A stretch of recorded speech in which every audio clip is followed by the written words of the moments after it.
Sempozyumun ikinci gün dördüncü oturumu ile programa devam ediyoruz. Farklı ilahiyat tecrübeleri ve ilahiyat fakültelerinin benzerleriyle karşılaştırılması bir temalı. Oturumun başkanlığını Sayın Profesör Doktor İsmail Safa Üstün hocamız yapacaktır. Bu oturumun konuşmacıları Sayın Profesör Doktor Bülent Uçar, Sayın Profesör Doktor Jonathan Brown, Sayın Profesör Doktor Abdülaziz Bergat, Sayın Profesör Doktor Sari Hanefi. Buyurunuz hocam.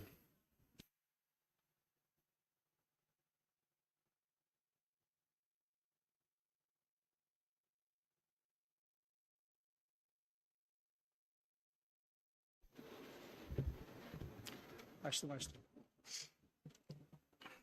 Sanırım başlayabiliriz. Biraz daha zili çalsalar bir dakika.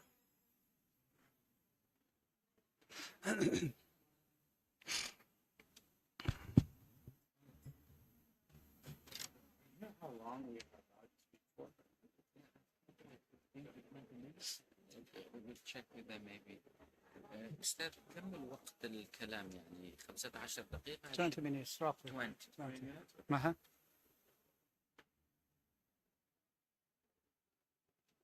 Evet sayın hocalarım, muhterem hazırun,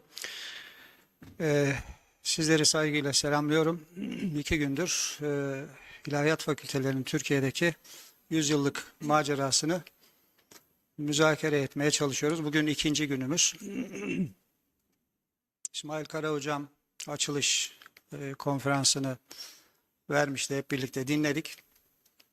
Her zamanki uslubuyla İsmail abi ortalığı karıştırdı gitti. Enkazı bize kaldı. Doğrusu zaten bir asırdır. Enkaz demeyeyim de İsmail abi bayağı sertti yani.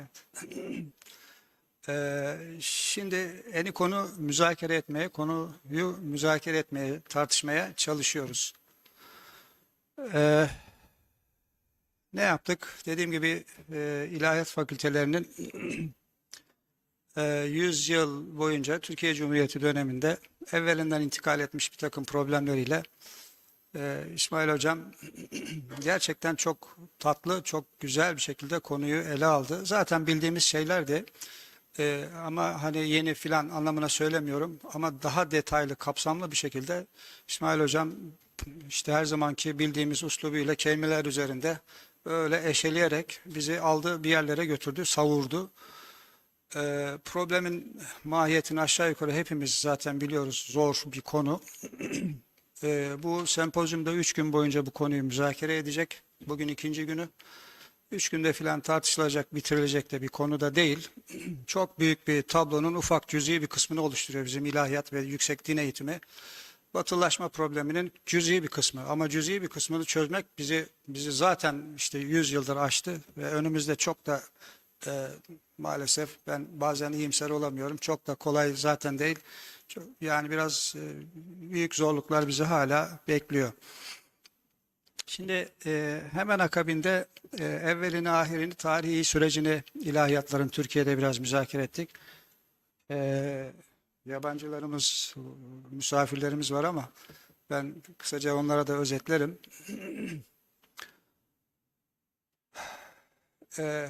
Tarihi süreçten sonra ana bilim dalları itibariyle İlahiyat Fakültelerinin dünden bugüne maceraları irdelendi. Bugün de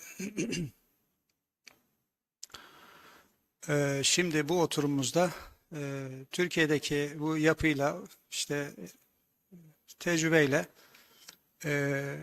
Batı'da olup bitenleri ve Doğu'da daha doğrusu bir de tabii bir mukayeseli bir şekilde ele alacağımız bir oturumumuz olacak. And I would like to feel belki birkaç İngilizce müsaade ederlerse kendilerine de kısaca bir ne söylediğimi özetlersem belki. And I would like to welcome you all, all friends coming from abroad. I think Jonathan is coming from USA, and another professor, Abdulaziz, is coming from Malaysia, and also Hanefi coming from battlefield called Lebanon. Oh, unfortunately, I'm very, very sorry about it, and and very very hurting really. Ve Bülent Uçar, hocamız from Germany, is coming from Germany, and we met before years ago, and by chance, just few seconds ago, outside, we met again. It was difficult for me to recognize him because of some changes took place. Anyway, what we said, just few words I mentioned what we did to do with this symposium. İsmail Kara, professor on philosophy, the history to do with higher education and the Islamization and Westernization, these sort of things. He's expert on these issues, İsmail Kara. He explained things very deeply, really, and confused us concerning this issue. It took a century, the adventure to do with the Faculty of Theology in Turkey. It was difficult. It is actually a part of a huge dilemma and difficulty of Islamic world for the last 2 centuries, actually. So he explained a few things historically and what happened, what was the situation, what looks like in coming generations and future. And afterwards we had the chance to discuss the issues, departmental point of view in Faculty of Divinity. And now it is time to make comparison between what happened and what is the situation in Turkey concerning the history of divinity, and what happened and what is happening, what happened in West and East to do with Islamic studies. Bugün 4 diğer oturumlarımız gibi 4 tane misafirimiz, tebliğimiz var. Merdan, Güneş ve Bülent Uçar Bey. Sanırım Merdan Bey yok, Bülent Uçar hocamız burada. İkinci olarak da Jonathan Brown olacak konuşmamız ve Abdülaziz Hoca burada, 3. konuşmacımız ve Sari Hanefi from Lebanon. Ben sözü daha fazla uzatmadan ilk konuşmacımız Bülent Uçar Bey'e sözü bırakıyorum. Each one of us is going to be only roughly 20 minutes, right? Yes. Bismillah.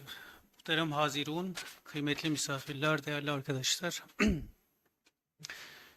Süreye kimse dikkat etmiyor görebildiğim kadar. Bakalım ben dikkat edebilecek miyim? 16.5. 20 dakika dedi hocam. 16.25'te inşallah sözü kapatmaya çalışacağız. Konu başlığı İlahiyat Fakülteleri üzerine karşılaştırmalı bir analiz. Türkiye ve Avrupa. Bir defa bu başlığı düzeltmeliyim. Yani bu çok iddialı bir başlık. Bunu Merdan Hoca ile birlikte anlaşılan istişareyle oluşturmuşlar. Avrupa'da 40'ın üstünde ülke var. Hangi birisiyle karşılaştıralım? Bu gerçekçi bir şey değil. Sadece Almanya üzerine yoğunlaşacağım. Zaman zaman da Türkiye ile bazı bağlantılar, bazı kıyaslamalarda bulunmaya çalışacağım.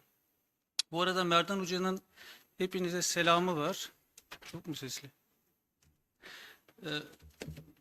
Merdan Hoca'nın hepinize selamı var. Kendisi Portekiz'de şu an. İstanbul'u özlemişler. İnşallah uygun bir fırsatta tekrardan gelecekler. Bu tebliğ Avrupa'daki ilahiyat çalışmalarının başlangıç noktasını oluşturan ve diğer Avrupa ülkelerinde gıpta ile gözlemlenen Almanya'daki İslam ilahiyat kurumlarını tanıtmayı hedeflemektedir. 2010 yılında Alman Bilim Kurulu'nun Alman üniversitelerinde İslam İlahiyatı Enstitüleri kurulmasını tavsiye etmesinin hemen ardından Osnabrück, Münster, Frankfurt, Gießen, Tübingen ve Erlangen üniversiteleri, daha sonraki yıllarda da Paderborn ve Berlin üniversiteleri İslam ilahiyatı ya da İslam araştırmaları, Islamic Studies, İslamische Studien, değişik isimler kullanılmakta. Birazdan bu konuya tekrardan gireceğim. Bu alanlarda enstitüler ve programlar oluşturdular. Almanya'nın İslam ilahiyatının kurulmasını desteklemesinin ardında akademik ideallerden ziyade toplumsal ve siyasi bir takım kaygıları görmek gerekir. Alman hükümetinin ya da hükümetlerinin temel amaçlarından biri, İslami kurumların yabancı etkilerden bağımsızlığını sağlamak ve Almanya'yı kendisine yurt olarak seçmiş olan Müslümanların Alman toplumuna entegrasyonunu sağlamaktır. Almanya'daki gençlerin akademik seviyede İslam ilahiyat eğitimi alabilmeleri için yurt dışına yönelmelerinin yerine işte UİP gibi programları göz önünde bulundurabilirsiniz ya da daha önce Mısır gibi ülkeler, Malezya gibi ülkeler tercih edilirken içinde yetiştikleri sosyal dokuya ve kültürel kodlara sahip oldukları ülkede eğitim almaları tercih edilmiştir. İslam ilahiyat eğitimi özellikle İslam din dersi öğretmenlerinin yetiştirilmesindeki bilimsel altyapıyı oluşturmanın, imamların yetiştirilmesini kurumsallaştırmanın ve Müslümanlara dair sorunlar üzerine bilimsel çalışmalar yürütmenin akademik zeminini hazırlamayı hedefliyor. 2010 yılındaki Alman Bilim Kurulu'nun hazırlamış olduğu bu raporda İslam ilahiyat bölümlerinin kurulmasında 4 amaç hedeflenmekte. Bunlardan birisi akademik uzmanların yetiştirilmesi, bir ikincisi din dersi öğretmenlerinin yetiştirilmesi, üçüncüsü imamların ve dördüncüsü de sosyal alanda istihdam edilecek Müslüman ilahiyatçı kimlikli insanların eğitilmesi hedeflenmekte. Bu şekilde oradaki resmi kayıtlarda da yer almaktadır. Bu sonuncu bir notla ilgili belki şöyle bir bilgi vermem gerekir. Almanya'da kiliseler çok ciddi oranda sosyal haklara sahiptir. Almanya'daki en büyük işveren belki Bosch firması ya da Siemens firması ya da Mercedes firması diye tahmin edebilirsiniz. Almanya'nın en büyük işvereni devletten sonra kiliselerdir. Bunlar da genelde sağlık ve sosyal alanda çalışırlar. Ve bu alanda da tabii ki kendi elemanlarını istihdam etmektedirler. İşte Müslümanların da böylesi hakları olduğu için aslında hukuken bu alanda da çeşitli nitelikte insanların yetiştirilmesi ilahiyatın hedeflerinden birisidir. Almanya'daki İslam ilahiyatları, İslam geleneğinin temel dinamiklerini ve modern dünyanın fikir havzasını bir araya getirerek toplumsal tartışmaları daha derinlemesine ele almayı amaçlıyor. Hristiyan teolojileri, İslam teolojisinin desteklenmesini, disiplinler arası işbirliğini güçlendirmek ve dini gelenekler arasında daha derin bir anlayış geliştirmek için önemli bir fırsat olarak görmektedir. Yani bu bağlamda en büyük destekçilerden birisi Almanya'da İslam ilahiyatının oluşmasında kiliseler olmuştur. Bunu da amiyane deyimle bizim kara gözümüzü, kara kaşımızı sevdiklerinden değil, kiliseler kendileri marjinalleşme eğilimindedir Avrupa'da genelde, özellikle de Almanya'da.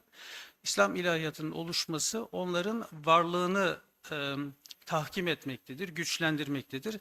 Böylesi sahiplerle Almanya'daki Hristiyan teolojisi ve kiliseleri İslam ilahiyatının oluşmasına ciddi katkıda, destekte bulunmuşlardır. Enteresan olan bu süreçte Almanya'da hükümet olan partilerin de genelde Hristiyan demokratların etkisinde ve tesirinde olmuş olmasıdır. 2008, 9, 10, 11, 12'li yıllarda. Zira İslam ilahiyatının Alman üniversitelerinde tanınması ve kurumsallaşması toplum içerisinde artış gösteren sekülerleşmeye karşı direnen Hristiyan teolojilerinin de akademik ve toplumsal anlamda ne kadar vazgeçilmez olduğunu yeniden teyit edebilir. Böylesi bir sahip vardı. Nitekim her iki disiplinde aydınlanma felsefesiyle şekillenen ve giderek sekülerleşen bir toplumda dini ve ahlaki değerlerin korunması ve yeniden yorumlanması gibi benzer zorluklarla yüzleşmektedir. İlk olarak 2000'li yıllarda Frankfurt, Münster, Erlangen ve Osnabrück üniversitelerinde İslam din eğitimi ve ilahiyat bölümleri devlet üniversitelerinde tek kürsülü yapılar şeklinde oluşturulmuştur. Bugün itibariyle enstitü konumunda 7 üniversitede ve tek kişilik kürsü şeklinde de 3 üniversitede İslam din eğitimi ve ilahiyatı bulunmaktadır. Ve bu kurumlarda toplam yaklaşık 40 civarı profesör görev almaktadır. Çok farklı projelere destek amaçlı Konrad Adenauer Vakfı, Mercator Vakfı, Boş Vakfı gibi vakıflar da milyonlara varan meblağ ile İslam ilahiyatına geçmiş yıllarda destek olmuşlardır. Son 20 yılda oldukça velut denilebilecek seviyede tez, makale, müstakil kitap, monografi ve çeşitli yayın yapılmıştır bu yapılarda. Tabii kalite şahsi, indi, sübjektif değerlendirmeye tabi olduğu için o konuda bir şey söylemek doğru olmaz. Fakat kemiyete baktığınızda ciddi oranda yayının yapıldığını gözlemlemekteyiz. Uluslararası kongreler, ciddi oranda tezler, doktora tezleri, doçentlik tezleri, sempozyumlar vesaire son yıllarda yapılmıştır. Şimdi Almanya'daki ilahiyatın sistematiğini, yapısını anlamak için belki biraz da Alman hukukunu, anayasa hukukunu anlatmak gerekir. Çünkü bu nevi şahsına münhasır bir yapıdır. O yüzden bunu yabancıların anlaması genelde zor oluyor. Türkiye açısından da bu böyle. 1920'lere kadar malum Almanya'da devlet kilisesi vardı. Yani Protestan kilisesi devletin resmi kilisesiydi ve Kaiser aynı zamanda kilisenin başı konumundaydı. Yani biraz bu size Türkiye'yi de hatırlatıyordur bir ölçüde. Şu an İngiltere'de de öyle. Değişik Avrupa ülkelerinde kralların hakim olduğu değişik ülkelerde hala da bu böyle. 1920'lerden sonra bu yapı değişti. Şöyle şu şekilde dini cemaatler devletten ayrı müstakil yapılar haline geldi ve dediler ki biz devletin emrine amade değiliz. Devletten ayrı müstakil yapılarız ama aynı zamanda da devletle yakın bir işbirliği içinde bulunmak istiyoruz. Yani siyasetin de böyle bir talebi vardı. Kiliselerin de böyle bir talebi vardı. O günlerden beri İkinci Dünya Savaşı'ndan sonraki anayasada da bu değişmedi 1949 Anayasası'nda. Aynı şekilde devam etmektedir. Kiliseler, dini cemaatler kendi iç işlerinde tamamen müstakildirler. Devletin oraya müdahale etme imkanı yoktur. Hukuken, anayasa hukuku gereği bu yasaktır. Ancak bu yapılar kanuna aykırı, anayasaya aykırı faaliyetlerde bulunurlarsa devlet pek tabii ki buraya müdahil olur. Onun dışında iç işlerinde müstakil ve özgür konumda dini cemaatler. Artı mesela benim doğup büyüdüğüm, geldiğim eyalette ilkokulların 1/3 kiliseye ait. Çok basit bir rakam. 1/3 kiliseye ait. Bu okulların da toplam giderlerinin %90'ı aşağı yukarı devlet tarafından karşılanmaktadır. Ve müfredatı %95 oranında da devletin resmi okullarıyla aynıdır. Yani okullar, anaokulları, hastaneler, yaşlı bakım evleri mi deniyor ona Türkçe'de? Efendime söyleyeyim, buna benzer sosyal alanda kiliseler çok etkilidir ve devlet de bu yapılarda istihdam edilen insanların giderlerinin %90'ına yakınını karşılar. Dolayısıyla böyle karşılıklı bir oluşum, iletişim var. Bu sosyal yapılarla devlet arasında. Aynı zamanda karşılığında da devlet, dini cemaat ve kiliselerden çok basit ifade etmek gerekirse sadakat bekler. Yani siyasal olarak devletin anayasal düzenine sadık olunmasını, kanun ve nizam içerisinde hareket edilmesini bekler. İlahiyat ve din dersi öğretmenlerine gelince hani ne dedim? Kendi iç işlerinde müstakildir dini cemaatler. Oradaki yapı şu: ilahiyat eğitimi, burası sizin için biraz sıkıntı olabilir şu noktayı anlamak. İlahiyat eğitimi normatif bir eğitimdir. Normatif. Yani ilahiyatı Islamic Studies'ten ayıran nedir?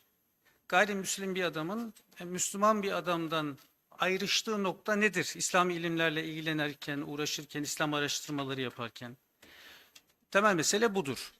Yani ben de Hristiyanlık tarihini araştırabilirim, Hristiyan metinleri araştırabilirim ama beni bir Hristiyan akademisyenden ayrıştıran nokta nedir? Mesele bu. Dolayısıyla şimdi bir Müslüman Kur'an'la muhatap olduğunda onun Allah kelamı olduğunu varsayarak hareket eder. Belli ön kabulleri vardır. Dolayısıyla belli normatif değerleri vardır. Belli akidevi bağlılıkları vardır.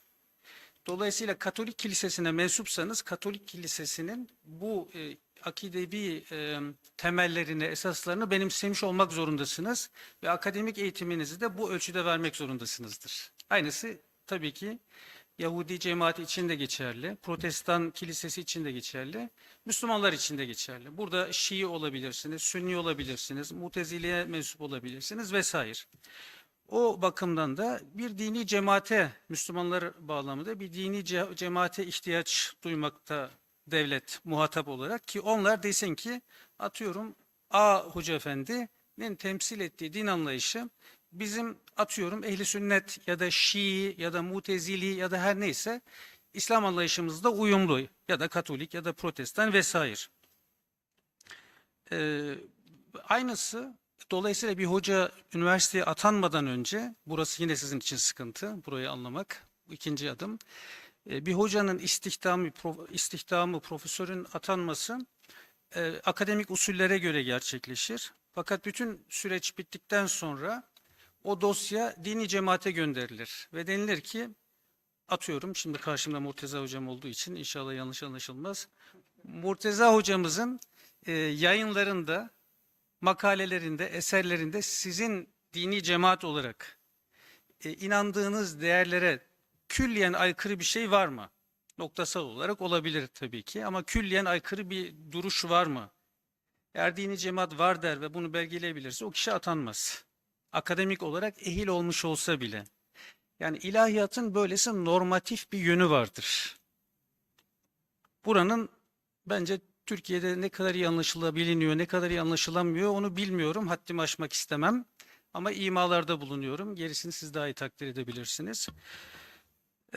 Birisi bu. Tam bize uygunmuş hocam bu. Tam bize uygunmuş hocam. He. Şimdi ikinci mesele 6 dakikam kalmış. İkinci mesele bunun aynısı müfredat içinde geçerlidir. Aynısı müfredat içinde geçerli. Hukuk yapısı bu. Ondan dolayı da yani Almanya'da belli dini cemaatler var. DİTİB, Milli Görüş, İslam Kültür Merkezleri vesaire gibi. Bunların hiçbirisini devlet muhatap almak istemediği için bir danışma kurulu oluşturuldu. Bunların hepsinin birer temsilci seçti. Ve bunlar da de facto akademik kurumlar tarafından teklif edilen hocaların %99'unu onayladılar. %99'unu onayladılar. Kısa ve öz geçiyorum vakit daraldığı için. Burada vakit hızlı geçiyormuş. Almanya'da birisi tabii bu hukukun gereğinin yerine getirilmesi adına böylesi müesseseler kuruldu. Bir. İkincisi sosyolojik. Almanya'da 4-5 milyon Müslüman var. Bu insanların din algısının, din tasavvurunun tabii ki Avrupa kültürüne, Avrupa örfüne uygun olması gerekmektedir. Bu meşru ve makul bir taleptir. Bir üçüncüsü de siyasi. Burada istenilen daha çok demin sunumlardan birisine baktım. Ben bundan önceki tebliğleri de dinledim. İstenilen çok net, muhafazakar, geleneksel İslam teolojik anlayışı eleştirilmekte. Bunlar çok yani bu kelimeler malum biliyorsunuz 19. yüzyıl Avrupa'nın siyasal tarihine dayandırılan kavramlar. O yüzden onları kullanmak istemem ama anlaşılması bakımından söylüyorum. Daha çok liberal, progresif, modernist bir İslam anlayışı istenilmekte. Bu akademik kurumlarda da bu şekilde talep açıkça ifade edilmekte medyada ve siyaset erkinde. Bunu çok net bir şekilde okuyup görebilirsiniz. Aslında buradaki mesele yeni de değil. Yani kastedilen de sadece ne bileyim işte cihat, şeriat, hudut cezaları, kadın meselesi gibi hususlar değil. olay bir tık daha ileride Almanya açısından. Yani atıyorum eşcinsellikten tutun kurban yani bayramında kestiğimiz hayvanların makul ve meşru olmadığı, işte hayvan haklarına aykırı olduğu, Ramazan'da bir çocuğun nasıl oruç yani çocuğun değil de 14-15 yaşlarında bir öğrencinin nasıl oruç tutabileceği vesaire gibi medyada sürekli böyle talepler ifade edilmekte ve teolojiden de buna uygun çözümler doğrudan veya dolaylı talep edilmektedir. 2000'li yılların başında kurumlar oluşturulmaya başladı dedim. Dikkatli dinleyiciler 11 Eylül olaylarıyla bunun arasındaki irtibatı anlamış olmalılar. Yani bir nevi bu aslında güvenlikle de ilgili, iç güvenliğe yönelik de bir yatırım esasen. Ve aslında çok da makul olmayan bir yatırım da değil. Bunu da açıkça burada ifade etmek isterim. Peki bütün bunlardan çıkarılacak netice ne olmalıdır? Demin Hasan Hocam çok dürüstçe bir şey söyledi. O beni etkiledi açıkça, böyle şeffaf, açık, dobra ifade etmesi. Biz inanç krizi yaşıyoruz dedi. Hemen Gazali'ye gitti benim aklım siz onu söyleyince. Bir de kriz kelimesini yıllar önce okumuştum. Eski Yunanca'da değişim anlamına gelmekteymiş kriz kelimesi. Şimdi eskiden sizlerin yani aramızda bulunan yaşlılar ve onların babaları köylerde yaşıyorlardı. Kapalı küçük toplumlarda. Burada dindarlık biraz da belki bir mecburiyetti. Ama şimdi büyük mega kentlerde yaşıyoruz. Hiçbir şey mecbur değil. 10-20 yıl önce semt değiştirenler diye bir kavram vardı benim gençliğimde İstanbul'da. Şimdi ona da ihtiyaç duyulmuyor artık. Demek istediğim şeyi ifade etmek istediğim şeyi anlıyorsunuz siz. Dolayısıyla böylesi bir toplumda, böylesi bir ortamda aslında gerçek dindarlığa bir fırsat oluştu. Kimileri imtihandan dökülüyor, kimileri de kimliğini koruyor, muhafaza ediyor. Olay bu yani. Fakat Hasan Hocam'ın yaptığı eleştirilere de pek tabii ki katılıyorum. Çok yanlış bazı tasavvurların olması ayrı bir mesele. Türkiye açısından ne anlayabiliriz? 3 dakikam kalmış. Türkiye'de 1933-49 arası bir ara dönem, fetret devri, inkıta devri var. Ya da ona 25-49 arası mı diyelim, nasıl tercih ederseniz. Sonra 50'li, 60'lı, 70'li yıllarda daha çok görebildiğim kadar dışarıdan bakışta steril akademik çalışmalar var. Steril akademik çalışmalar 50'li, 60'lı, 70'li yıllarda. 80'li yıllardan sonra ilahiyat alanında daha normatif çalışmaların yapıldığını gözlemledim ben. Ve bu bağlamda şu an Almanya henüz Türkiye'nin tecrübesine sahip değil.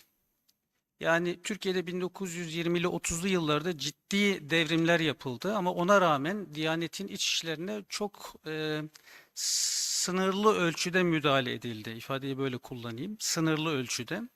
Çünkü biliniyordu, aksi halde bu ters etki yapar, toplum tarafından bir kabulü olmaz. Zaten belli meselelerde olmadı da.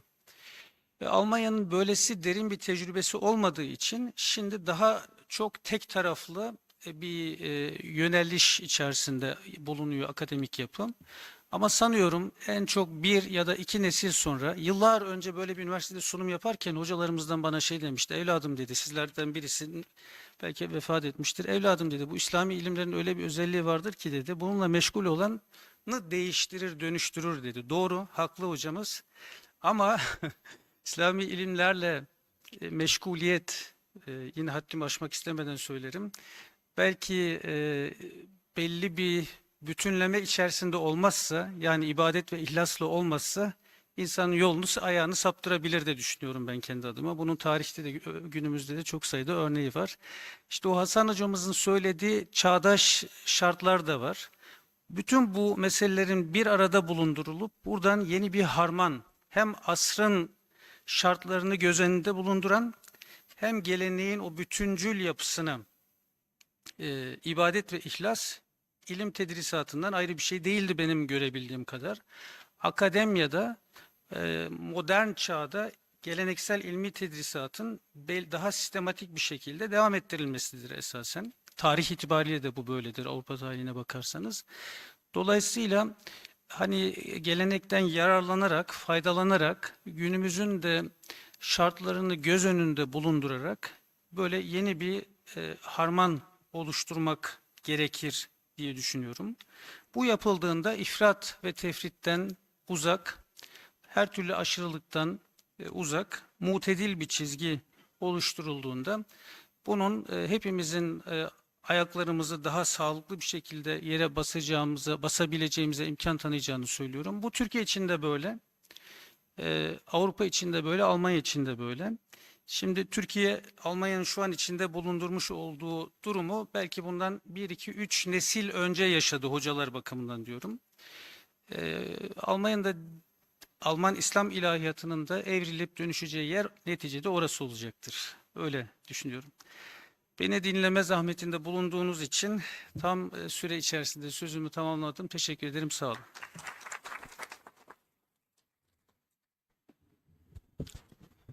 Hocama çok teşekkür ediyorum. Tam hakikaten zamanında süresini kullanarak bitirdi. Fakat karışık olan kafamız biraz daha karıştı. Bizim derdimiz bize yetiyordu. Bir de Almanya çıktı şimdi. Ve sadece Almanya'dan bahsetti. Öbürünü hiç hayal edemiyorum. Şimdi bir de işin Amerika kısmı var. Onu da Jonathan Brown'dan dinleyeceğiz. Whatever he said, Bülent Uçar confused us a little bit more, even more really. Very complicated. This title claiming to be covering whole Europe, however restricted to Germany only. Germany is more than enough in terms of making things confused. Now we are wondering the situation in USA. I think things are going to be worse, I think now. Yeah, well, it depends on your perspective, I guess. Thanks so much. This is working out. Thank you so much for inviting me. It's always a pleasure to come to Turkey, to see my friends and my colleagues. I only started researching this when I was invited. So it's not, so this is a preliminary work. It's also maybe biased, but I don't know. I'll do my best. Okay, so the first thing is to think about how we got to this idea of Islamic studies, which is a kind of weird concept. I mean, if you think in the United States, if you said, you know, we were going to bring a professor to be a professor of Christianity, they'd be like, what do you mean, professor? But there's like millions of kinds of Christianity, and, you know, it would be a joke that one person would be in charge of everything about Christianity or Christian tradition or something. But, I mean, this is sort of understandable that, you know, when you're looking to traditions outside your own tradition, you obviously don't have as much resources or attention or awareness of that. So it's, I mean, in one sense, we can criticize that perspective. On the other hand, it's pretty understandable. I mean, pretty much every country or every tradition you can imagine doesn't have like 5 different professors studying New Zealand studies or something, right? There's probably just maybe one professor doing Southeast Asia or something. Okay, so how do we get to this place of having something called Islamic studies? The first, if you really look back at historical origins, there's 3 major streams that come together. The oldest and maybe most important is just the idea of philology, or the study of language. And this goes all the way back to the 1500s and 1600s in the Netherlands, in England and France, where you start to have interest by some scholars in Arabic and Aramaic and their attempt to kind of reconstruct the original language of Adam. Actually, you know who did a lot of research about this is the late Cornel Fleischer. He wrote about this in some of his books, some of his articles. So that's where you get this interest in language, the idea of studying, kind of, you get into other traditions by the knowledge of their language. The second is area studies. And in some ways, this comes a little bit out of philology, because one of the things that Europeans start getting interested in the 1700s and 1800s is in archaeology, especially Egyptian archaeology and Mesopotamian archaeology. So the 2 ways into other cultures are, one is the study of language and texts, and the second one is actually going and digging in the ground in Egypt and Mesopotamia, trying to uncover the kind of origins of Western civilization that are seen as coming from kind of Greece and Mesopotamia. Okay, the third strand is the idea of religious studies, which itself is kind of a weird idea. but it comes out of the study of divinity. So divinity schools, things like Harvard Divinity School, Yale Divinity School, University of Chicago Divinity School, that were originally built to teach people to be priests and ministers. So it was designed to teach someone to be a religious person. But of course, as secularization proceeded in the 19th and 20th century, as religions, especially mainline Protestant religions, became much more liberal and arguably secular, those divinity schools became more and more liberal and secular until, as we'll discuss in a little bit, in the end, they become essentially almost like anthropology programs. Okay, so those are the three main strands. Now, to get into more detail and kind of how they develop over time, it's important to remember that the two main ways that Western Europeans and Americans got interested and have been interested in Islam come from essentially colonial encounters and biblical studies. So if you were, let's say, French, the French government started to develop the need for local expertise in North Africa in the 1800s. The Dutch start to develop need for local expertise in Southeast Asia in the 1600s and 1700s. The British start to develop need for local expertise, language, cultural expertise in India in the 1700s. So in Britain and the other European countries, you start to get a need for the expertise in Ottoman language, Ottoman politics, especially in the 1700s and 1800s. So there's these colonial powers or diplomatic bodies start to develop interest in the Muslim world of their present through colonial and diplomatic encounters.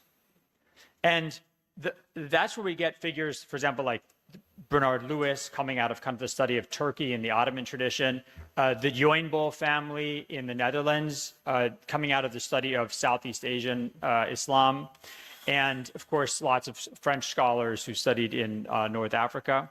There's also a strong missionary element here. A lot of the early scholarship done on Islam and Muslims is done by people who are Christian missionaries, like William Muir, who died in 1905 in his studies on the life of the Prophet Muhammad.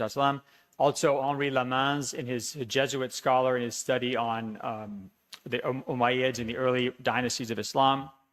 Because so one is a kind of colonial encounter with missionary activity. The second one is biblical studies and archaeology. The idea being that if you really want to understand the world of the ancient Israelites, the best thing to do is go and study Arab Bedouins because they're kind of the closest thing to those. So you start to get interested in Islam as a byproduct of an interest in biblical studies.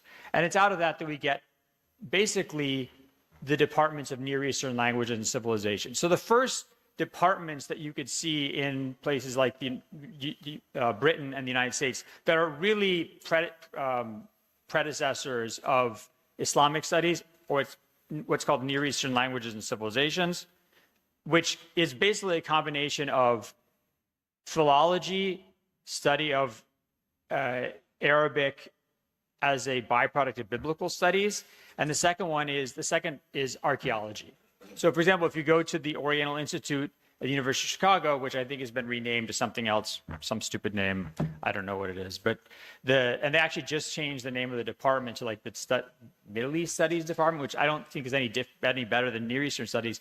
But if you went to the Oriental Institute Museum in University of Chicago, which is amazing, you'll see there huge artifacts from ancient Egypt, ancient Mesopotamia, and then, of course, attached to that is the study of Islamic civilization. So you have kind of language, philology, and archaeology coming together. And it's from that tradition we get figures like Goldziher, Ignaz Goldziher, people like Marshall Hodgson, H.A.R. Gibb, Philip Hetty. Okay. Now, big change happens after World War II. Some of those changes are actually because of World War II, and some of them are just happen to be because of trends that are ongoing. The first major change is the development of religious studies. So that if we go back to those divinity schools, the University of Chicago Divinity School, Harvard Divinity School, Yale Divinity School, right? Remember, a lot of these places like Harvard, Yale, Princeton, they're founded as religious institutions. University of Chicago is not, but these are founded as their main job is to teach people. They're like madrasas, teach people to be educated citizens and, of course, religious, and produce a clergy. By the time you get to the mid-20th century, secularization in mainline Protestant traditions has reached such a point that religion is really not being taught as maybe one could think of as a religious topic anymore. It's now a human product that is studied like other elements of human tradition. This is really formalized when the idea of the anthropology of religion emerges, developed by figures like Mircea Eliade in the University of Chicago, where the idea is you treat religion like you treat any other artifact or aspect of human culture. You go and you sit and observe people being religious, and then you write about that. There's nothing different about religion than there is about like music or baseball or anything like that, right? Okay. What this results in is kind of a phenomenological treatment of Islam, where or any religion, Islam or any religion is just what Muslims do. Doesn't matter what the Quran says or the Sunnah says or Madhab say. Basically, if there's a bunch of Muslims in Indonesia watching chickens fight or something, you go and you write about that, and that's just as much an example of Islam or Muslim conduct as reading a book of Hanafi fiqh. Okay, out of that tradition we get people like Clifford Geertz, Denny, John Esposito. Then the second major change is actually because of World War II, or the events after it, which is the rise of area studies. Now, in 1958, the Department of Defense, National Defense Education Act, Title VI. This creates Title VI centers. These are huge national resource centers. And if you go to places like Harvard, there's a Middle East Center. University of Washington, there's a Middle East Center, right? University of Chicago, there's a Middle East Center. Any place you go into American college, you'll find at the big universities, the big research universities, you'll find Middle East Center, Center of East Asian Studies, Center of Southeast Asian Studies, Center of Eastern European and Russian Studies, things like that. Anytime you find that, that is a Title VI center. What that means is not so much anymore, but from the 1958 onward, these would get huge amounts of money from the United States government. And part of that would be to go and buy every book that was published, for example, in Egypt in 1965, 1966, every year, huge numbers of books just brought in from all these countries, which is why if you go to, for example, Harvard Library, the collections for global publishing are incredible. I mean, they're really stunning because the United States just starts sucking in books for the purpose of creating experts in those areas in order to do things like deal with national security and diplomatics. So foreign policy, national security issues. That's what, I mean, my degree was basically paid for by Department of Education funding, because one of the things that you get is every year money to students to study languages of critical importance: Arabic, Persian, Russian, Chinese, whatever. In fact, you can even chart how kind of the US government thinks about foreign policy priorities by looking at their language funding. All right. Okay. Now, what happens is, for example, there's a huge change in the interests in Islam and Islamic studies, and this is pretty predictable, right? So if you go to, in 1973 at the American Academy of Religions conference, there was one paper on Islam. All that changed in 1979. I think you can guess why. Islamic Revolution in Iran. Before that, everybody was convinced that religion was unimportant. Everybody was becoming secular and modern, and Muslims were definitely becoming secular and modern, and Islam was not important. After 1979, suddenly people realized, actually, Islam is kind of important, and suddenly there's a lot of interest in that. Like John Esposito often says, he would tell you this very happily, his first car was paid for by Ayatollah Khomeini, right?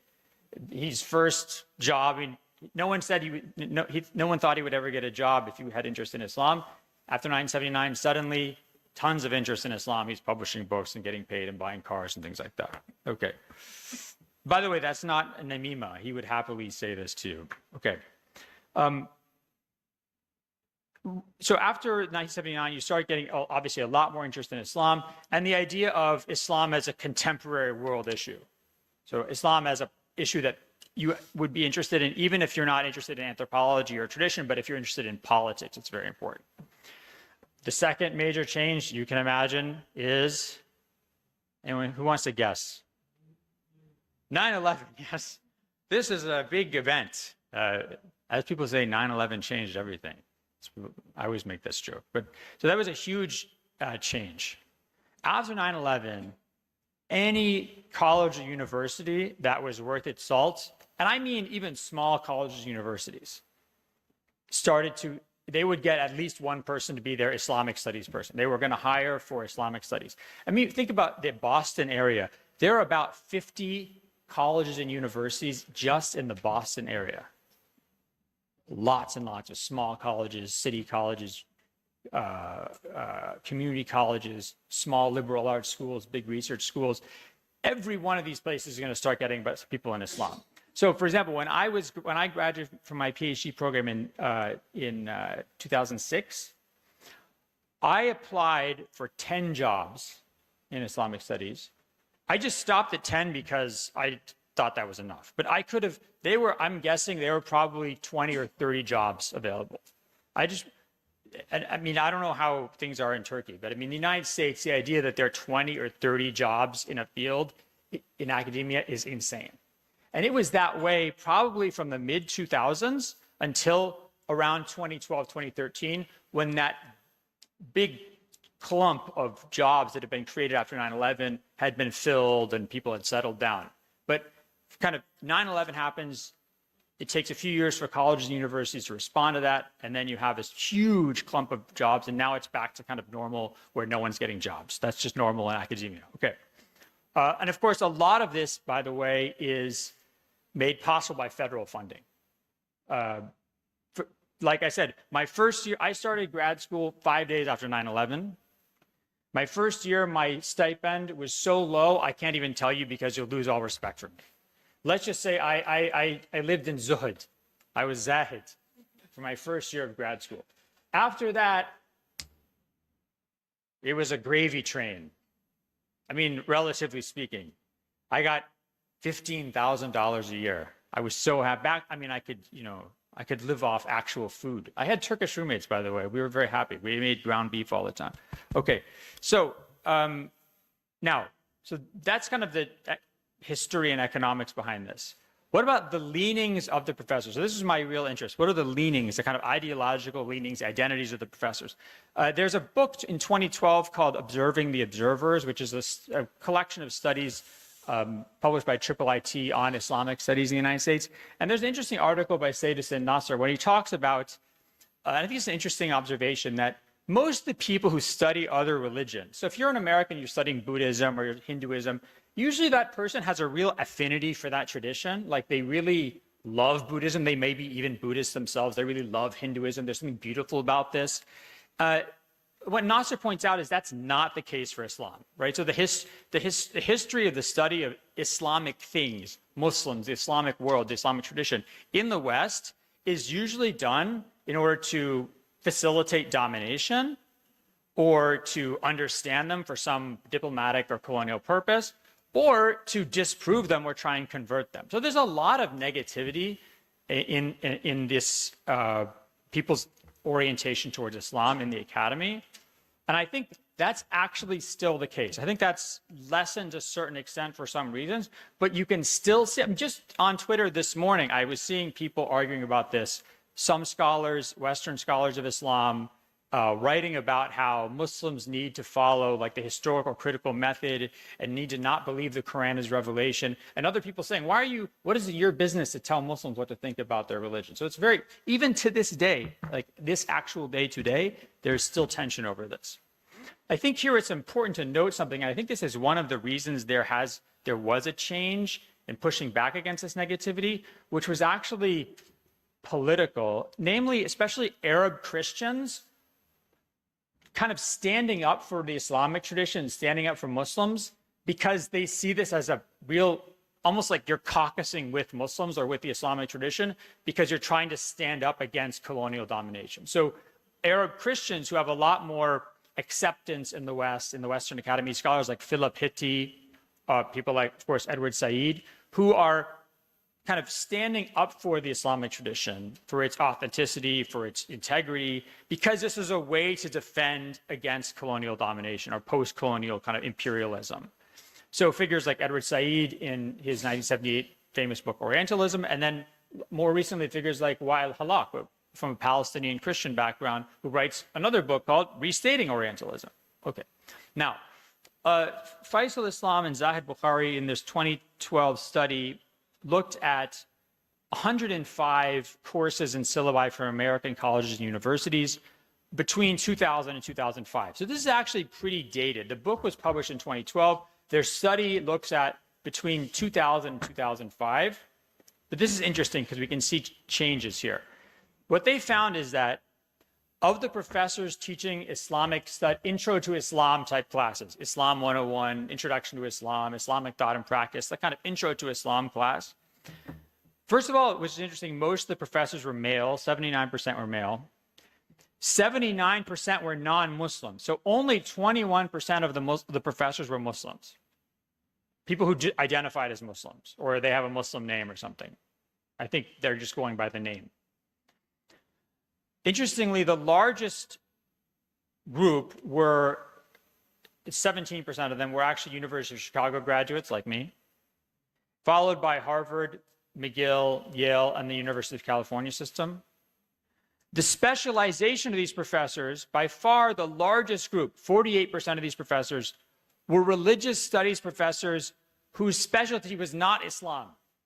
So they were like a Hinduism scholar, and then they got that guy to also teach an Islam class. They were a Christianity scholar, and they got the guy to teach a Christianity class, or sorry, an Islam class. So 48% religious studies, but not specialized in Islam. The next biggest one after that was 15%, which is Near Eastern language and civilizations, like me. Okay. What's happened, and then this is my kind of analysis, right? There's been a couple of trends since their study was published in 2012. I'm not saying that 2012 is some kind of turnover year. I'm just noting trends that are not covered in their book, and I think were not really in play in their book at the time that they were writing. The first one is the increased prominence of religious studies over area studies, like Middle East studies or Near Eastern language and civilizations, or Middle East history or something like that. So more and more of Islamic studies is now being done through religious studies. And again, that really is a kind of anthropology of religion tradition. What that means is Islam is what Muslims do. Islam is what Muslims do. And so you actually see this is written about in journals and debated on listservs in the last couple of years up until the present. Debates about things like, do you need to know Arabic to be a scholar of Islam? Some people say, of course you do, and that's really coming out of that kind of philological tradition of looking at the intellectual tradition of Muslims to understand their religion, versus the Islam is what Muslims do, so you can go and learn Indonesian and just watch Indonesian people, and that's just as much Islam as what people do in Istanbul Ilahiyat faculties, right? So there's increase of approach towards Islam from religious studies perspective. There is, I'd say, an increased interest in non-normative or marginal groups. So you don't study Sunni Muslims in Turkey because that's too boring. You study Donme, you study Alevis, you study progressive Muslim groups, LGBT Muslim groups in Turkey, right? You study transgender people in Indonesia. You don't study Sunni Islam in Indonesia because, I could go into my theories about this. One is its majorities are boring, but the other one is there's still the enemy. Sunni Islam, the majority tradition, is still the enemy that's looked on with contempt. And what do you do to kind of combat that? You promote and put the spotlight on the marginal groups. They become the kind of representation of Islam that you present. So in a way, this is actually a continuity of the earlier Orientalist philological interest in Islam, because just go back and look at the number of articles written about, like Allahumma salli Muhammad, like the Jahmiya, or Abu al-Ma'ari, or all these. There's so much. If you look at scholars like Joseph Van Es or other kind of scholars earlier in the 20th century, coming from the German or British perspective, they're fascinated by marginal, weird firaq. There is interest in the Sunni tradition, but there's disproportionate interest in these marginal groups. I think because by promoting these groups, you kind of undermine and delegitimize the majority tradition. Okay. I looked at 13 universities. That's just because I ran out of, didn't have enough time. I'm almost done, right? Yeah, almost. Okay, almost done. 13 universities. And I looked at any faculty that would be conceivably teaching anything on Islam, especially if they're linked to an Islamic studies initiative. What I found is that just based on their name, or if I know them or not, 55% of them are Muslims, which is actually interesting. So you go from 21% in 2012, or 2001, 2005, 21%, to now 55% of professors are Muslim, or in any way. Now, what kind of Muslims? I looked at how they present themselves. I looked at their research. I looked at if I know them or not, right? And 38% of the professors who teach Islamic studies, and so 38% of them overall, and 67% of the Muslims, so 2/3 of the Muslims and about 1/3 of the professors overall, are either secular or like progressive Muslims. So they're either Muslims whose religious identity is in no way public. They do not make it part of their public persona at all. They kind of sublimate totally their religious identity. That would be kind of a secular Muslim. Or they're progressive, which means they might be very openly Muslim, but Islam for them is, gender justice, LGBT justice, things like that. So kind of progressive Muslim. So you can see that there's a huge increase in the number of Muslims teaching Islamic studies, now 55 instead of 21% in 2005, or 2000 to 2005. But 2/3 of the Muslims and now 1/3 of the professors overall are identifying as kind of secular, would identify as secular or progressive Muslims. So I think it's a very interesting and not surprising trend. The last comment I'll make is that this is not surprising. Right? Universities these numbers just reflect university dynamics. Universities are places where people are secular, and now they're places where people are progressive. So if you can imagine, if you're going for a job interview and you say, I think Islam, allows legitimate resistance, violent resistance after 9/11, or you say, I think Islam says jihad is only peaceful, who's going to get the job? Which of those two people are going to get the job? Okay. If I go and I say, Islam says all LGBT things are acceptable, another person says, in Islam, this is haram, which of the people is going to get the job? So this is a reflection of the university dynamics. Thanks very much. So we thank you, Jonathan, for very interesting points. We learned so many things from your presentation.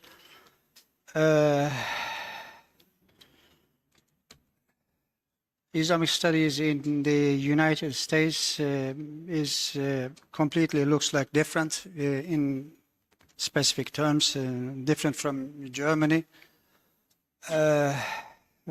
However, roughly dealing with Islam in the West, what is the idea behind it? The people in the West wondering about Islam is roughly to do with colonialism and Orientalism, something. These were the things you mentioned. And what also I understood from your saying is things started changing by the time passes, especially after two World War. Second World War, pardon me, things seem to be turning into rather more, how would I say, getting detailed progressively, people questioning. And what else I understood was I was about to be suggesting altogether let's move to the United States because they paid very good payment they are making, I think. No jobs anymore. No jobs anymore. Anyway, thank you very much indeed for your explanations to do with Islamic studies in the United States. Now it is time to talk about, I think, what is happening in Malaysia, International Islamic University, the idea of an International Islamic University and its comparison with theology faculties in Turkey. Hey, Yeah, up to can I you. just use the... Yeah, sure. بسم الله الرحمن الرحيم. السلام عليكم ورحمة الله تعالى وبركاته. First of all, let me thank Prof. Mortaza and the team for this great conference or symposium here. It's really wonderful to come here. In the last 2 days, I learned a lot of things about the theology faculties in Malaysia, in Turkey here. And I think it's wonderful to, after we heard all these things, to talk about this idea of Islamic university. And I will refer to the Malaysian context as an example. So,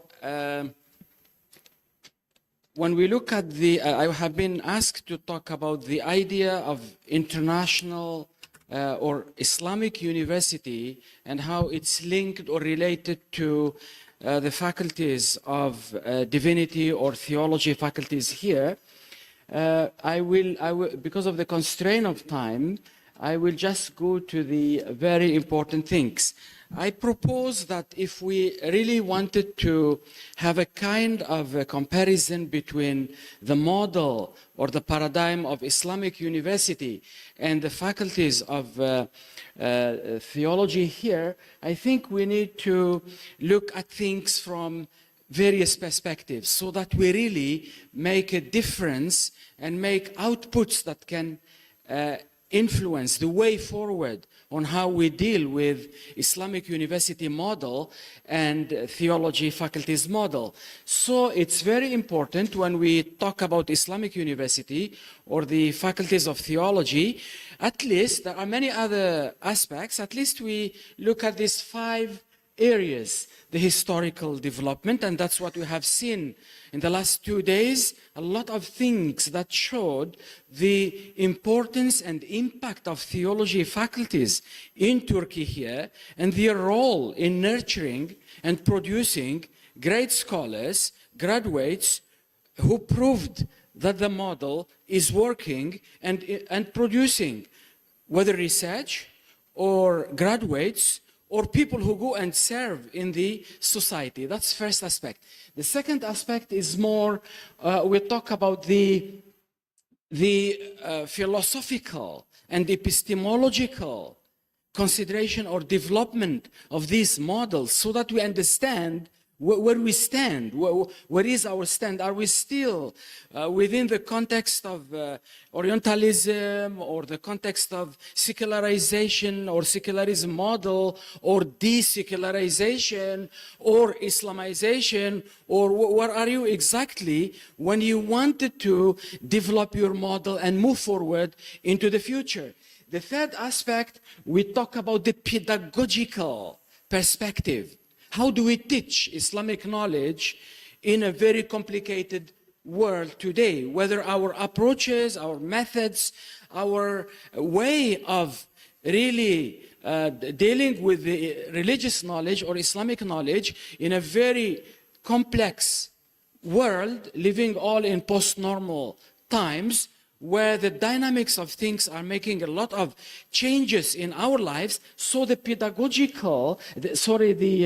philosophical, epistemological considerations are very important. Then the pedagogical, where we talk about how do we teach Islamic knowledge And then we talk in the end about how we manage the governance and management of theology faculties and also of Islamic university, whether our way of management and governance is still up to date, is still useful, or we have to do changes so that we govern and manage theology faculties and Islamic universities in today's world, where there are a lot of dynamics which are becoming variables on how we look at Islamic knowledge.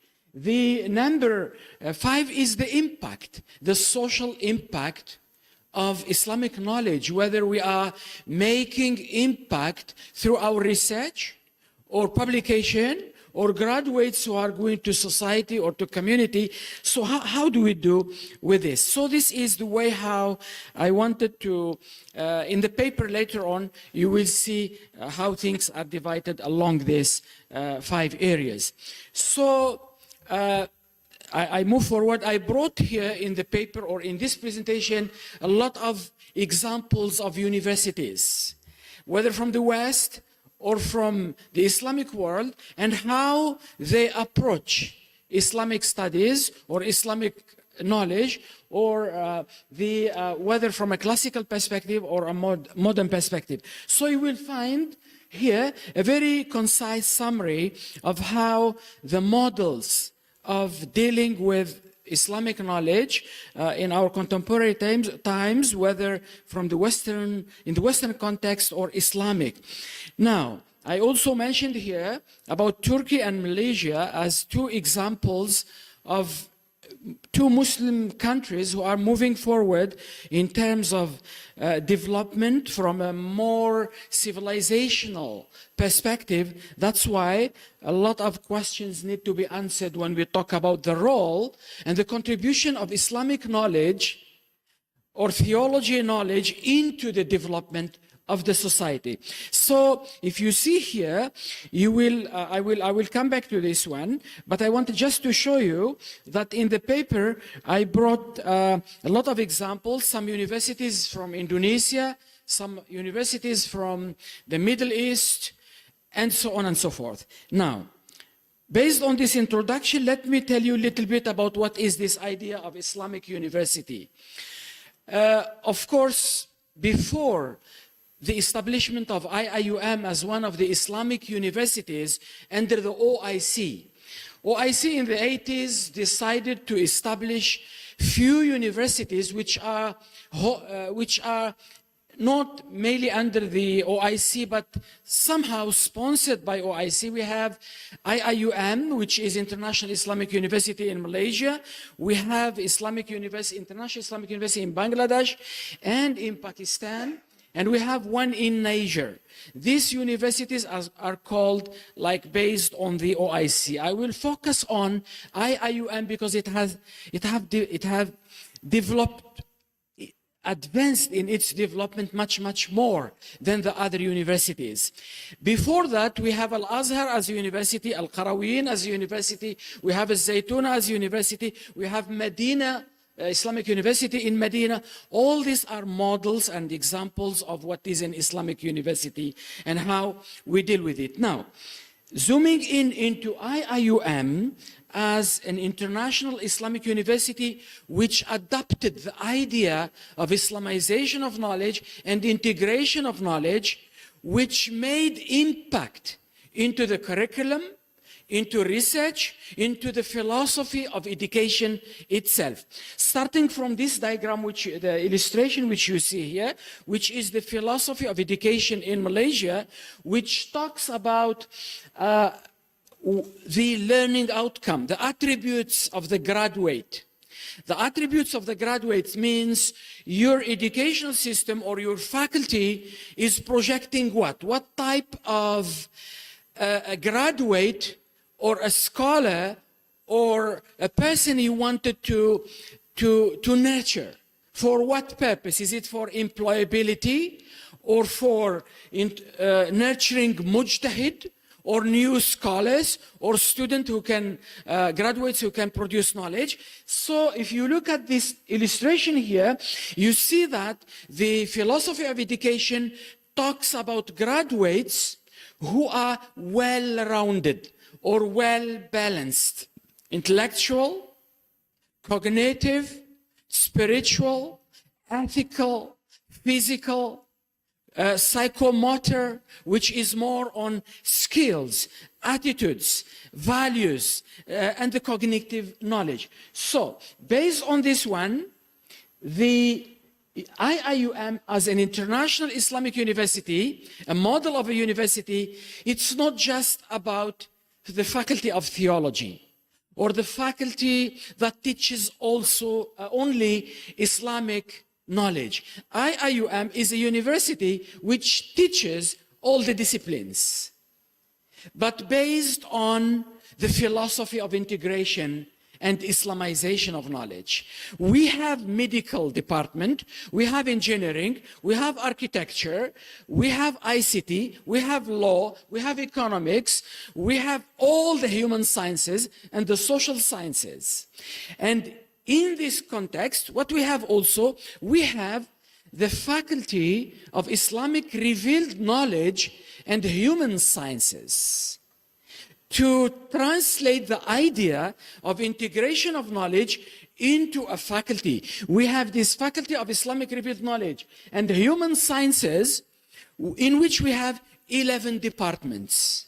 We have sociology, we have psychology, we have anthropology, we have political science, we have English, we have fiqh and usul al-fiqh, we have Quran and Sunnah, we have Usuluddin and comparative religion, where we teach theology and the classical knowledge. So in this faculty, which is based on the idea of integration of knowledge, we have lecturers who teach Islamic revealed knowledge, which is the classical knowledge of Islam, including theology, tasawwuf, akhlaq, Quran, Sunnah. Those lecturers who teach these subjects, they must have a diploma in human sciences and social sciences.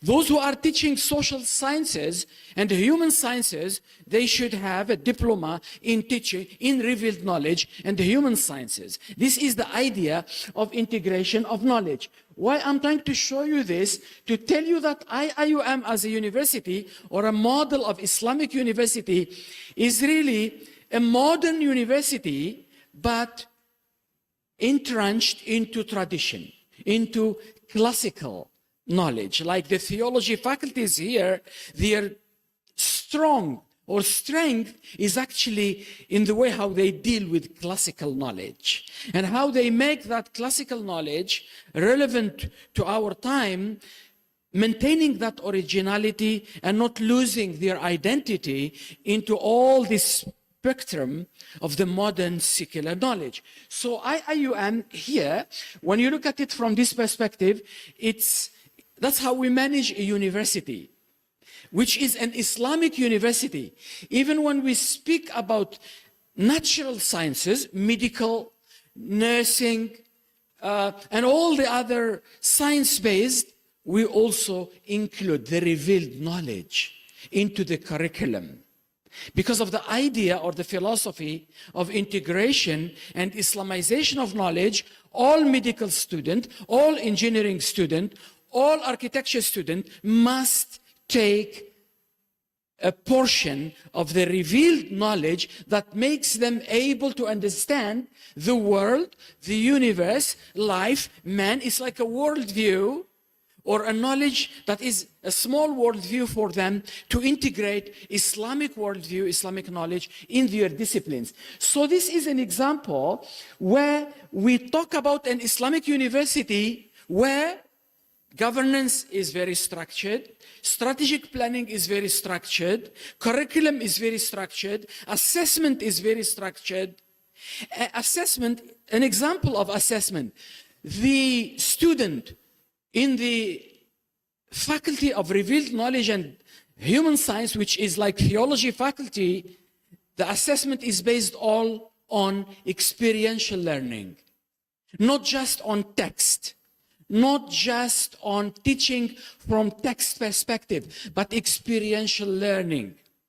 participative learning, use of IT and technology in teaching and learning, providing the student with the various skills, whether planning skills, management skills, parenting skills. All these are part and parcel of the curriculum that teaches the student in Usul al-Fiqh or Usul al-Din or comparative religion, or Quran and Sunnah. He will be given that rounded education in which he learns skills, knowledge, and the attitude things. So here also a university that is using the sophisticated ways of managing and measuring the learning, measuring research. I'm talking about like a theology faculty, which is Islamic revealed knowledge, and human science, which is entrenched in tradition, but we adopted many tools of modernity, and they help us actually advance the objectives of Islamic education and impart the Islamic values. So this is a model here, how we plan and what are the areas of focus when you deal with Islamic knowledge. Now I take you to another more clearer example. This is the mission and vision of the university, an Islamic university, which doesn't talk only about imparting Islamic knowledge, but talks about civilizational dialogue, talks about cultural dialogue with others, talks about sustainable development, talks about the power of knowledge in changing society, talks about, this is a mission of a university, which is Islamic, because sometimes people, when you tell them theology faculty, they think that we are just still in the madrasa model, or as they call it in the Southeast Asia, the Pondo model, where we are still studying. No, it's different. We have in Malaysia a model of Islamic education which is bridging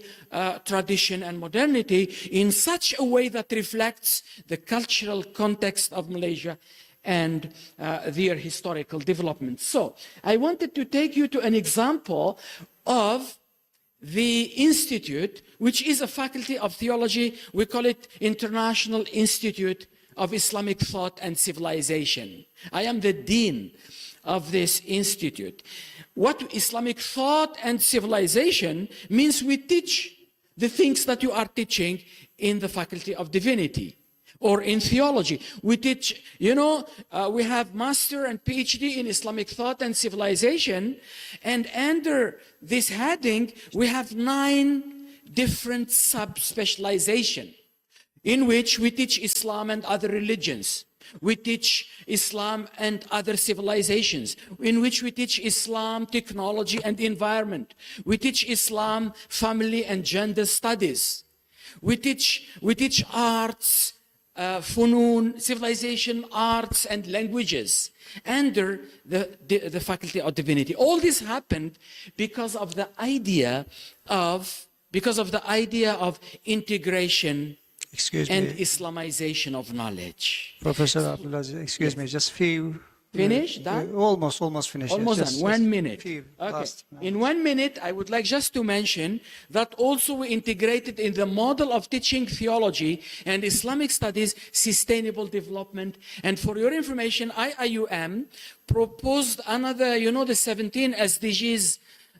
We proposed another new SDG, we call it SDG 18, which focuses on spirituality, values, and culture for sustainable development. So we adapt the model. Now, I move there are a lot of comparisons here between the model of Islamic university and theology faculties. Maybe later on you can look at them, but to summarize all the ideas, this is the way forward, brothers and sisters, whether for an Islamic university or for the faculties of theology. These are the areas of focus in which we have to focus more on teaching critical and creative thinking, on talking about integration and interdisciplinary research in our divinity and theology faculties. We talk more about sophisticated way of teaching and delivery. A lot of areas here.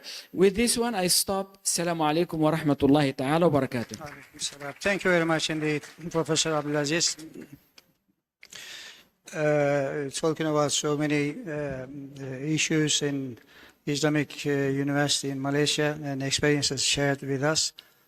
And as far as I can understand, anladığım kadarıyla bütün İslami ilimleri, diğer medical falan hepsine Allah yardımcıları olsun. Biz zaten epey uğraşıyoruz. It's very much difficult what you are doing, really.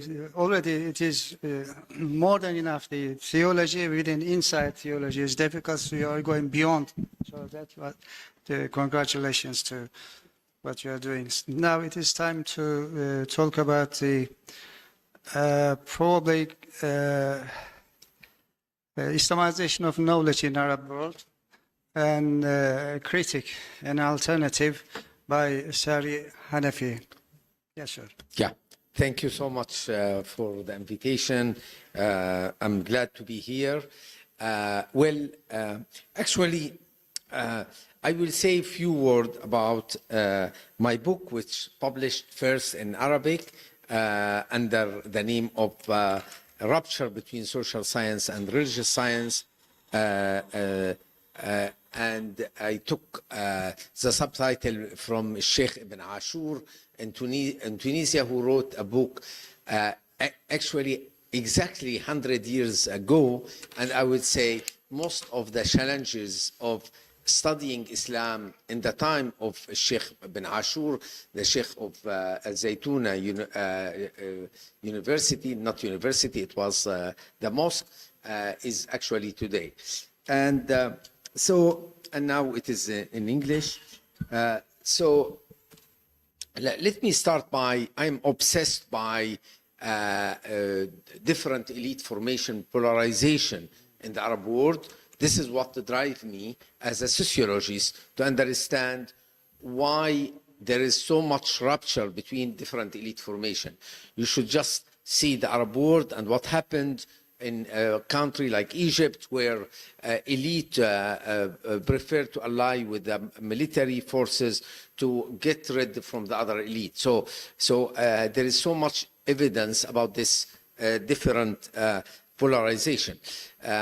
So I wrote this book to see, after 5 years of survey on faculties of Sharia and Islamic studies from Morocco to Algeria, to Kuwait, to Jordan, Syria, Lebanon, and I am glad that IOM, it was also one of the country I did, in addition of College of Islamic Studies in Qatar.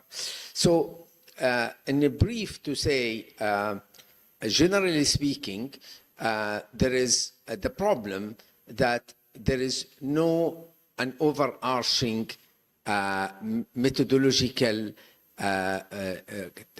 course, which supposed to be the ethics. For me, the ethics before going into fiqh. So this is, if you like, one of the major outcome of my studies. So and then the problem that, if you like, we know that there is a rupture between social science and religious science, but actually what I will focus today, and in fact, in Faculty of Sharia, as most of the Arab countries, you don't have any textbook, any course on social science. Okay, so when they started to think to introduce social science, they started to say, no, we will not introduce it before domesticated it, before dominating it by paradigm of Islamization of knowledge. So I will be critical of this, if you like, paradigm in the Arab world. In no way I say we cannot add an adjective to a science or knowledge. We can think, we can imagine the impact of culture, religion, geography. There is something called Turkish sociology, Turkish psychology. So so I am not saying this is not possible, but what I did, I studied the outcome, almost 84 books and major articles about the claiming Islamization of knowledge. And here I will go briefly to criticize this before providing an alternative. So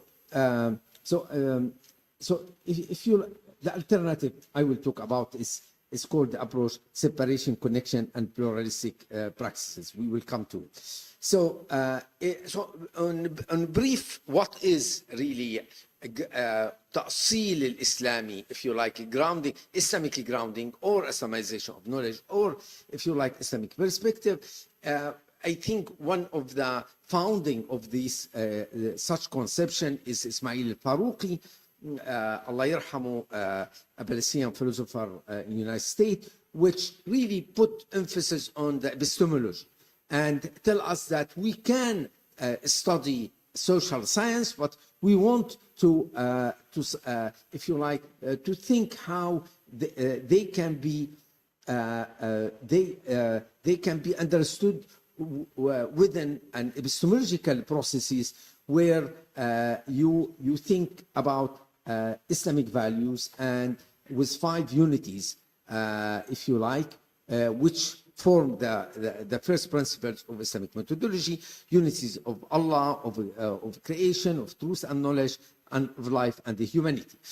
A Malaysian scholar, Sayyid Muhammad Naqib al-Attas, actually, where he had we need to de-westernize social science. So really, he saw relationship very pathological with the social science. So it's a kind of a rejection compared to the approach of al-Faruqi. Of course, I'm very caricatural on the way I am saying. So if you like, when I am sociologist of knowledge production. I do a lot of bibliometric studies, paradigm, etc. So when I study social science in the Arab world, if you like, most of the production is what I call the glocal critical. Glocal, it means that taking from French theory and then adding some knowledge from local, Malik ibn Nabi, etc. So they handle both in an eclectic way, and you have 2 trends where you want, they were unhappy about this knowledge production. From one side, the Islamic perspective, if you like, so we have a mushrooming production in Islamization of social science, but you have the post-colonial discourse also wanted the same thing, if you like, to say we want decolonize our knowledge, etc. Of course, again, I'm saying that this is explode in certain way and have this extension much of pathologies. I don't have time to talk about it, but just I throw a few words. So if you like, the first problem, I will say that social science has 5 dimensions. So social philosophy, ontology, concept, of course, what is an individual, what is society, you have a methodological tool, you have a kind of analysis of social structure, it can be can be quite objective because it's very descriptive about group perception, individual, and of course you provide policy, public policy and solution. So in fact, all the study I study, most of them, they put emphasis on social science, and that's it. On social philosophy, saying, for instance, that we need to inject a naql, and not only the reason, to say, for instance, that there is where there is a red lines, what is the conception of the family as a very important, what is the individual. So, but it's very interesting, but they stop really here. It's much less you see empirical work where this applies. So there is some serious attempt of Islamic grounding. I think Islamic economics really did amazing progress, not necessarily thanks to the Arab scholar, but thanks more to the South Asian scholar, Malaysian scholars and others. And there is much of shallow attempt. So, for instance, just to give you an example, Ali Al-Khashan, a Lebanese scholar, he has a book is called Islamic Environment علم البيئة الإسلامي, environmental studies, Islamic. If you take this book and you remove the word Islamic and put Christian, will not change the meaning. So in fact, it's an identity politics exercise, much more something. So principally, Islamization of knowledge for me has 5 problems. Religious cultural reductionism, put too much emphasis on us and them, and that the problem is religion will shape everything, something like that. There is an emphasis on normative approach and empirical laziness. I don't like this word so much, normative, but this is what, if you like, look, as a sociologist, I think today there is a major assault in the late modernity on family. So I am very sensitive to the question of family, and I believe social science is following a trend of undermining family authority, etc. So, but I found so little work on what is really alternative to this assault to family, for instance. So this is why I talk about empirical laziness. And then changing or unchanging. I mean, what is unchanging and what is changing? For many of this scholar of Sharia, al-fiqh is fixed, and social science should change, while or reality should be changed. Reality is a facade, is a corrupted reality. So we need to change the reality, but don't touch on fiqh. And then there is so much talk about epistemology at the expense of working condition of researcher. You know, in IOM, for instance, they teach a scholar at IOM almost the double of what the teaching load for my university, American University of Beirut. So the question, Islamization of knowledge should not be only about epistemology, but about providing working condition for that. And of course, many of the issues is about an internationalization of knowledge. All this problem today we are facing is very difficult to say there is only a perspective come from Turkish perspective or Islamic perspective or something like that. So I am more interested now in a brief moment to talk about how to stop this. Okay, I will do it this like this and this stop. So if you like, I approach historically, if you like, secularist, hard secularist. I think about particularly France, but in many other countries, Turkish was one of them. They see that society is, you have the secular and you have the religious. Religious is dealing with death, birth, a little bit of ceremoniality of marriage. That's it. A ritual, managing mosque, while the secular will deal with the economics, with the social, with the political, like this. This is their conception of society. If you ask a religious person from hardline Islamic movement, will tell you, al-Islam dinun wa dawla. Religion should shape the economy, should shape everything. So what I argue, if you like, this is what now I start to think about, how to bridge between social science and religious science, to say, look, if we put as overarching ethics, ethics, it means that we always need a religion and the religion and the secular, because when we do surveys in the Arab world, and I did many quantitative surveys, we know that one of the major source of ethics for people is religion.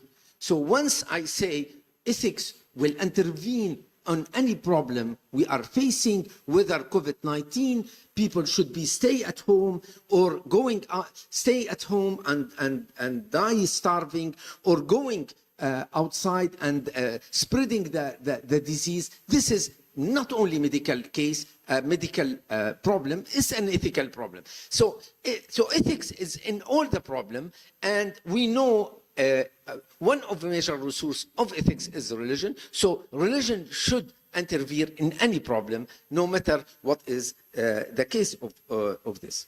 So, Last words, please. yes.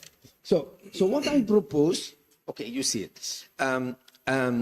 Separation, connection, and pluralistic action. Let me explain this. So I say, look, I will not depart like Islamization of knowledge to say there is one epistemology that unify all science. No, it's not true. Each science has its own epistemology. Psychology has different epistemology from sociology. Sociology has the same thing vis-a-vis political science and so on. So in fact, say any problem we are facing, we should be studied by different disciplines separately. Each discipline will study this problem respecting its own epistemology. So let's take an example. You know, Muhammad Amizian, in early book written, published by IIIT, they about Islamization of knowledge, you say social scientists should not study the mixity in the school, because this is part of the qat'iyat, that no mixity in the school, so social science should not be studied.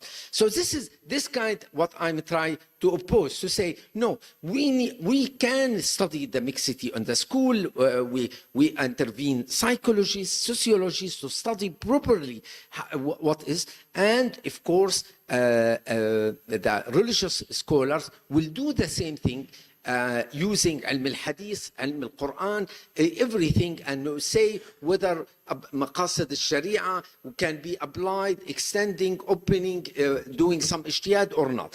So separation is analytical, is much more complex than that. So once we do this separate exercise, now it comes the connection. The connection here where you need to take into account the culture of the country. You need to take into account what my dear friend Abdulaziz Barghouth, he has a book on worldview, on Islamic worldview. Actually, each society has an worldview. There is a study about French showing that no matter that the French do very little work on wine, on the impact of wine in health, because their worldview, the French worldview, they don't want even to know whether it's harmful or not. So always a connection. There is, I will. The connection is a moment. So a connection is a moment where you say to religious authority, don't worry, nobody will impose the outcome of social science on you. And the same thing, I would say, we also say the same thing for sociologists, that only religious people can impose if really there is a kind of a worldview understood in a very abstract way, culture. I mean, how the Turkish culture today, what accept, what doesn't accept. Why I add the third is a pluralistic action, because we live in a pluralistic society. We have not only a Christian and Muslim, I come from Lebanon, and the Druze and etc., but we have also religious and non-religious. So we always will have a multiple actions. Action by the da'i, the da'i who address to the community and say, for instance, no matter what is beneficial, the mixity in the school, I keep saying to my believers that don't go to the mixed school. But we need to understand that now with the conception of citizenship, you need also to think about non-religious, non-Muslim, etc. So you need to have an action which may be more, if you like, more accepting plurality of the conception of the good, to talk like in political liberalism, if you like. You have one conception of justice that society should agree on it because this is about the distribution of wealth, etc., but leave the plurality of the conception of the good.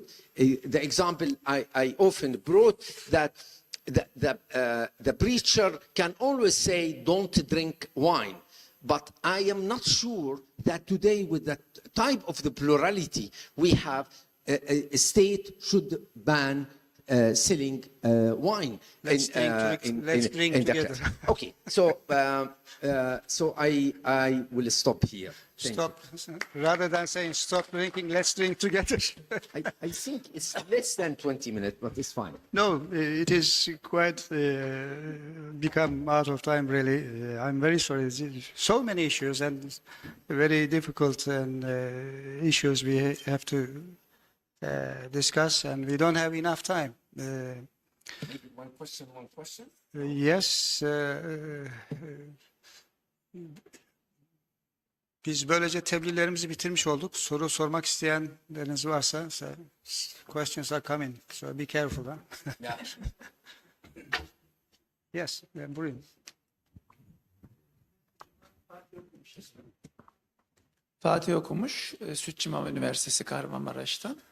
Bülent Hocam'ın kısaca Hollanda tecrübesiyle Almanya'yı mukayese edebilirler mi? Çünkü Hollanda'nın istifade ederek ve kurdular ya daha sonra kurdunuz siz İlahiyat Fakültelerini. Birbirine yakın örnekler belki. Hollanda mı dediniz? Efendim? Neresi Bülent dediniz? Hocam'dan diyorum. Yok, Hollanda ile Hollanda ile Almanya Almanya. tecrübelerini mukayese etmeniz mümkün mü? Yok, yapamam. Beni aşar. Hollanda'yı çok iyi tanımıyorum. O yüzden haddim olmayan meselelere girmek istemem. Buyurun hocam. Teşekkür ediyorum. I would like to thank all of you for your presentations. They were very inspiring for us to understand different experiences in area of religious education in general term. My questions for Professor Uçar. So I want to continue in Turkish if you don't mind. Hocam teşekkür ediyoruz. Şimdi ben Almanya özelinde şunu sormak istiyorum. Biz bir takım hem çalışmalarımıza görüyoruz hem de bazı üniversitelerle irtibatımız esnasında tespit ettiğimiz bir durum var. Bu basına da yansıyan bir husus var. Almanya özellikle bu yani Türk din görevlileri yetiştirme hususunda inisiyatifi kendine almaya çalışıyor diye bir veri var elimizde. Bir takım akademik çalışmalar da yapıldığını biliyoruz bu doğrultuda. Bu durumun oradaki İslam üniversiteleri veya yani İslam teolojisine yönelik olarak müfredatı nasıl etkileme boyutu olabilir veya durumu nasıl etkileyebilir? Oradaki üniversitelerin yani İslam çalışmalarına yönelik olarak faaliyet gösteren üniversitelerin durumu nasıl etkileyebilir? Yani şöyle, hani deminki sunumda da söylemiştim. Almanya niçin İslam ilahiyatı alanında yatırım yapıyor ya da Johnson Brown şimdi az önce Amerika'daki durumu anlattı. Alman oryantalistik çalışmalar için aynısı Almanya için de geçerli, onun söylediklerinin aynısı İslam ilahiyatının dışındaki İslam araştırmaları için aynı şekilde geçerli.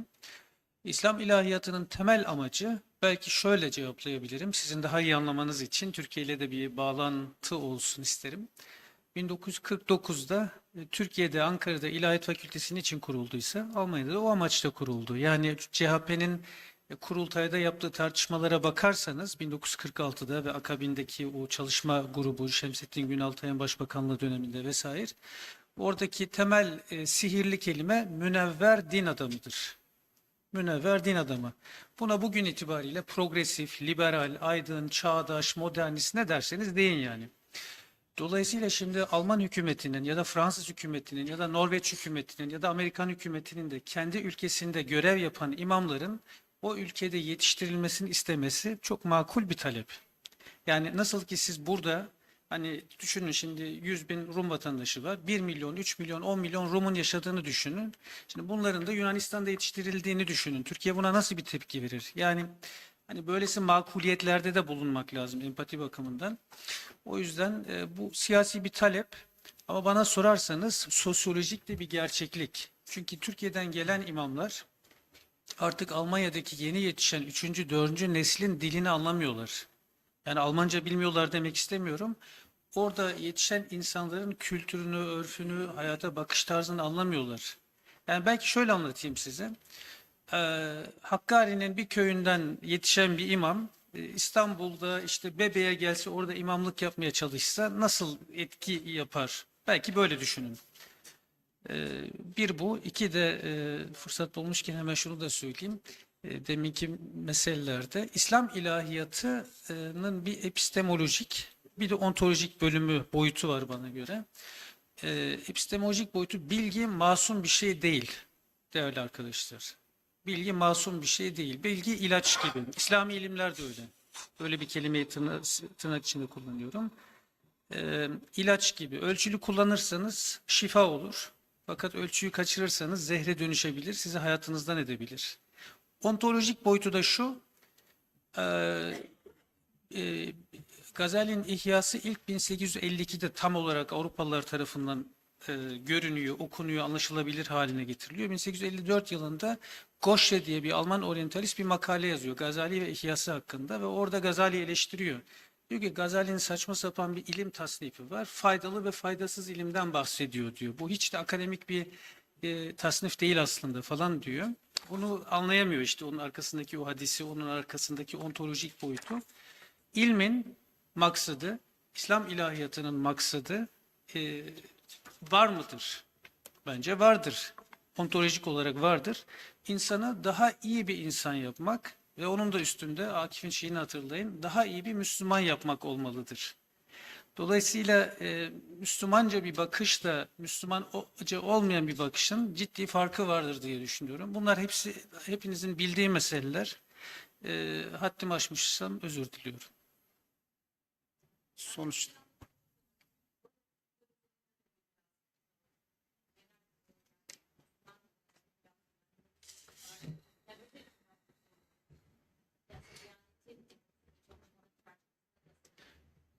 Var, orada ciddi çalışmalar var. Ben de o çalışmalarda paydaş olduğum için şimdi o konuya girmek istemem. Hem Türk hükümeti hem Alman hükümeti bakımından doğrudan oradaki aktörlerden birisi konumundayım. O yüzden böyle aleni bir ortamda bu meseleye girmek istemem. Ama çay kahve faslında konuşabiliriz. Kısmen sanırım yarın Uluslararası İlahiyat Programı diye bir başlığımız var. Belki orada kısmen değinebiliriz. Başka soru ya da epey vaktimizi açtık. İsterseniz dışarıda çay içerken müzakere edebiliriz. Teşekkür ediyorum herkese katılımınız için, sabrınız için. Çok sağ olun. Bizler de saygıdeğer hocalarımıza çok teşekkür ediyoruz. Oturum başkanımız katılımcılarımıza